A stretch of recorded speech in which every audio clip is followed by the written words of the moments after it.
no meu discurso. Então, como eu parto para o trabalho, encontrando cisões que são sempre artificiais, mas que sejam capazes de não mutilar os nexos, para que depois eu volte a uma totalidade. Então, me parece que esta categoria, este conceito, ao levar em conta a materialidade, a vida social, os objetos e as ações indissociáveis, me permite, no momento 1, fazer uma cisão que pode ser mais significativa do que outras cisões que foram feitas ao longo da história da disciplina, que não vou entrar, não quero entrar nesse debate aqui. E por outro lado, me permitem reconstruir, me permitem permanentemente entender que não há objetos sem intencionalidade e que se eu estou trabalhando com os objetos, tenho que impor a intencionalidade, mas no capítulo 2 eu entrego a palavra intencionalidade e subordino a materialidade. E assim eu tento fazer o exercício, às vezes bem sucedido, às vezes não, de não imaginar que primeiro trabalho com as coisas e depois trabalho com os nexos. Porque, como todos sabemos, se eu não falo das coisas e dos nexos, é ilusão imaginar que posso trazer as coisas e os nexos depois, porque os nexos não vêm nunca mais.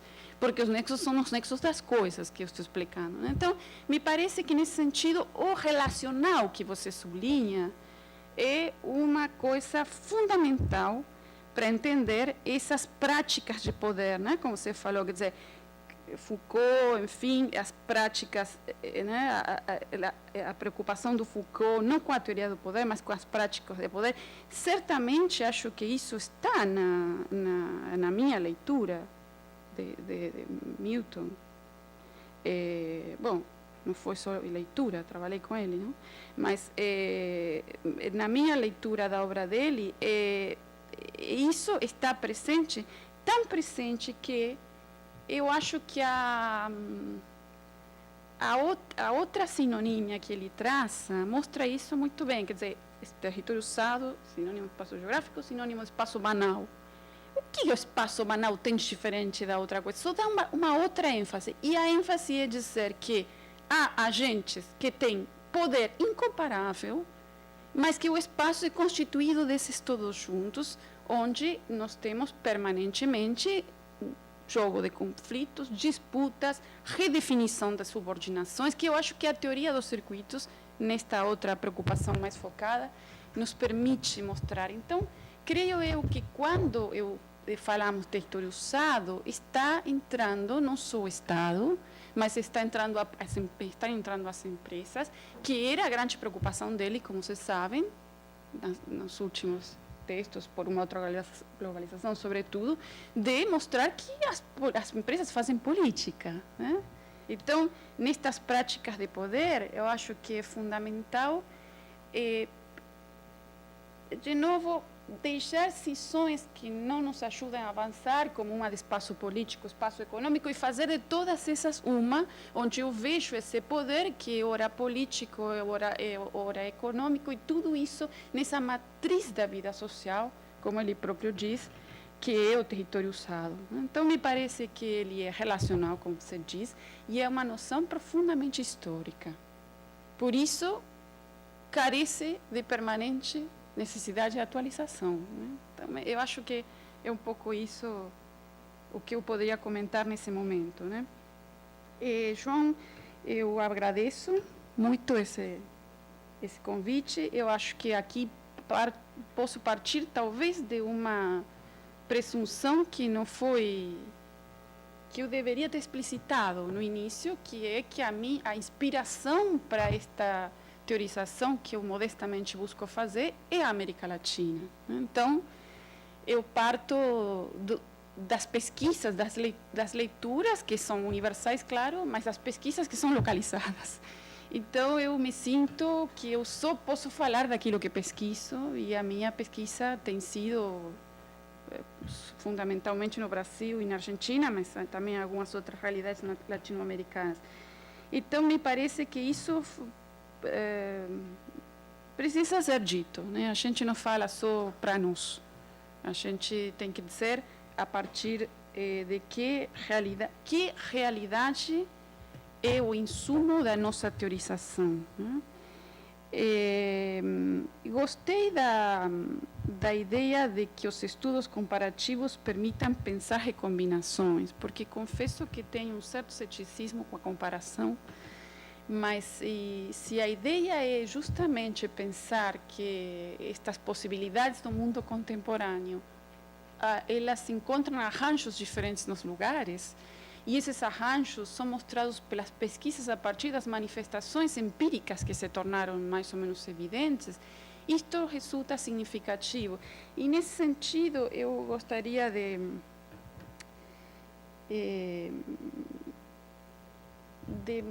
voltar de novo à história e a tudo isto, porque, por exemplo, venho tendo algumas conversas com alguns pesquisadores na Espanha, em Portugal, em torno da ideia de que como as migrações, né, trazem uma outra realidade para a Europa, e inclusive os colegas se perguntando se esta teoria poderia hoje ser usada na Europa, né, em função de que eu tenho elementos tais como que a migração de pobres ou pessoas relativamente mais pobres das que estão fixas no lugar são uma variável intrínseca que alimenta o circuito inferior. Eu não sei, porque eu não pesquiso sobre cidades europeias, mas me parece que seriam interessantes pistas para continuar conversando, porque justamente quando eu identifico variáveis determinantes por cima e por baixo, as finanças, de que ninguém fica livre, e por outro lado, grandes movimentos de população que trazem outras relações contratuais, outro preço da mão de obra, enfim, tudo isso talvez me permita pensar naquilo que é a teoria dos circuitos, que é a ideia de que um espaço dividido e compartilhado ao mesmo tempo, né?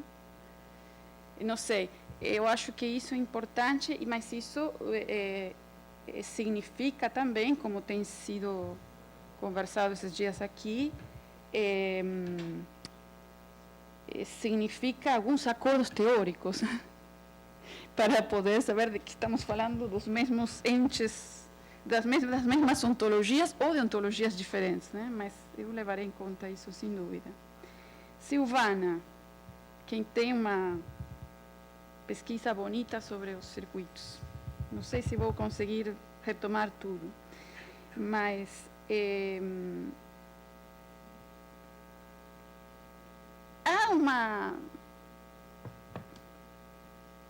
há muitas formas de, como direi, em que o circuito superior está travestido, né?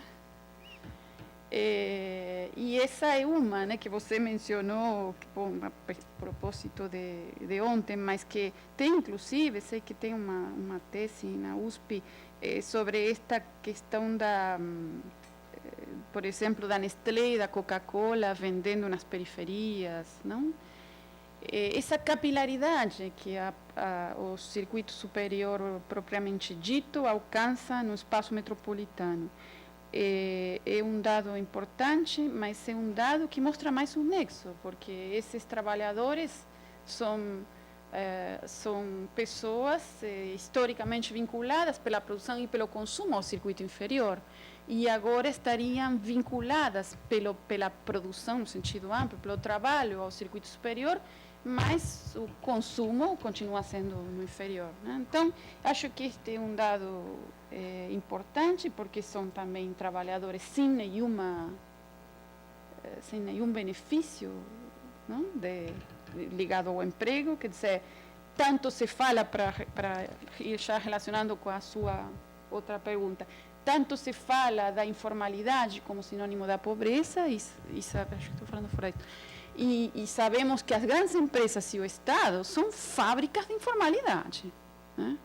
Então, eu acho que isso também é uma discussão um pouco cínica, para não dizer cretina, no período atual, porque se vamos definir informalidade, vemos que a informalidade também atravessa as diferentes camadas. Bom, mas eu acho que sim, que o circuito, que a porção marginal continua sendo ainda circuito superior. Creio que você está certa no sentido de dizer que isto nos ajuda a ver que não é homogêneo, mas não é homogêneo porque não tem esse poder, né, das grandes empresas. Quer dizer, é uma porção marginal, é um conjunto de tarefas que não interessam pelo menor grau de organização, pelo menor grau de lucro, pelo menor grau de tecnologia, não interessam a esse superior propriamente dito e permitem, por outro lado, que essa fabricação, essa produção feita nos padrões hegemônicos chegue capilarmente a lugares que talvez ela sozinha não poderia. Enfim, em termos, porque hoje com o avanço das formas organizacionais, de publicidade e toda a ciência que está embutida nas formas de organização, as grandes empresas sabem como chegar a qualquer lugar, a qualquer canto, né? Mas eu acho, por isso reforçava no final, são muitas palavras, mas por isso reforçava no final que a porção marginal, entendo eu, continua buscando lucro, né? Tanto como propriamente dito, e não está no limite da sobrevivência, né? Como o circuito inferior. Também acho que esta questão do intelecto geral, esta tecnificação das ações e das coisas, embora a gente possa detectar utilizações parciais, pontuais, conjunturais na economia de baixo, acho que isso continua sendo o reino do superior. E a porção marginal tem a capacidade de codificar e decodificar essa linguagem moderna, essas economias cognitivas, esses novos sistemas de linguagem, que só a porção marginal pode fazer isso. Também a porção marginal, como é mais, entre aspas, flexível, ela tem uma capacidade de criar economia para o propriamente dito, porque não é ele que está investindo em coisas que amanhã vão ser obsoletas. E este que investiu e amanhã virou residual é substituído, porque o interstício existe na divisão do trabalho, é substituído por outra porção marginal, né? Enfim, muitas coisas, acho que estou falando muito. E aí as empresas territoriais que você assinalou. Acho que isso é muito interessante, porque isso também leva a uma outra coisa que a gente está pensando e trabalhando, que é como a porção marginal está avançando na rede urbana da província de Buenos Aires, né, que é a nossa pesquisa atual. Então, como você tem uma transformação de fabricações, comércios e serviços históricos próprios do lugar, que estão ficando subordinados ou estão desaparecendo diante da chegada de bancos, redes comerciais, financeiras, em localidades, em cidades de 100 mil habitantes ou menos, na província de Buenos Aires, né? É uma pesquisa que estamos fazendo e que, sobretudo, nossa grande pergunta é onde se articula nos circuitos da economia urbana, porque também não se trata de sair por aí vendo, encontrando em toda a cidade o superior, o marginal, o inferior. O que nós temos, muitas vezes, é a ausência do circuito superior nas cidades de uma rede urbana como essa, da província de Buenos Aires. E o que nós temos é que descobrir onde a integração se faz, o que significa que camadas sociais e alguns lugares, algumas cidades se tornam sumidouros de riqueza socialmente produzida. O que vai, por outro lado, enfatizar processos de metropolização, né? Bem, sim, gostei muito disso que você falou dos circuitos espaciais de produção, né, que a Mônica pontuou ontem e ela vem trabalhando muito com os circuitos, para não ver o circuito inferior apenas como paisagem. Isso eu acho muito interessante. Bom, e eu não vou entrar mais no setor informal, porque acho que estou falando demais, mas eu acho que, só para dizer o seguinte, acho que essa é que não é uma cisão interessante. Para retomar o que estava falando antes, acho que não é uma cisão interessante. Só que ela tem ainda a força de produzir estatística, né? Então, isso a gente não pode expressar. Agora, o que é informalidade? Ainda quem continua trabalhando com isso já aprimorou a definição, né? Então, você tem hoje há alguns anos, por exemplo, já vem trabalhando Alejandro Portes, falando que a informalidade não é só esta coisa da tributação, claro, tem muitos dizendo isso, mas ele diz, sobretudo, que a informalidade tem que ser associada à empresarialidade forçosa, né? Que significa que estas pessoas, além de não terem um emprego registrado e além de não terem benefícios sociais como seguro de saúde, etc., etc., além disso, são empurrados a estabelecer formas empresariais vinculadas às economias ilegais, né, para poder se manter no sistema. Então, vamos dizer que é preciso fazer justiça e dizer que dentro da discussão do setor informal tem hoje propostas bem mais interessantes. Mas eu diria que me parece que esta ideia de informalidade ofusca nexos, porque, como eu dizia, o Estado e as grandes empresas também ocupam gente informalmente. Então, ofusca esse nexo. E, por outro lado, tende a reduzir uma atividade econômica que está utilizando variáveis da época a estar circunscrevendo a um problema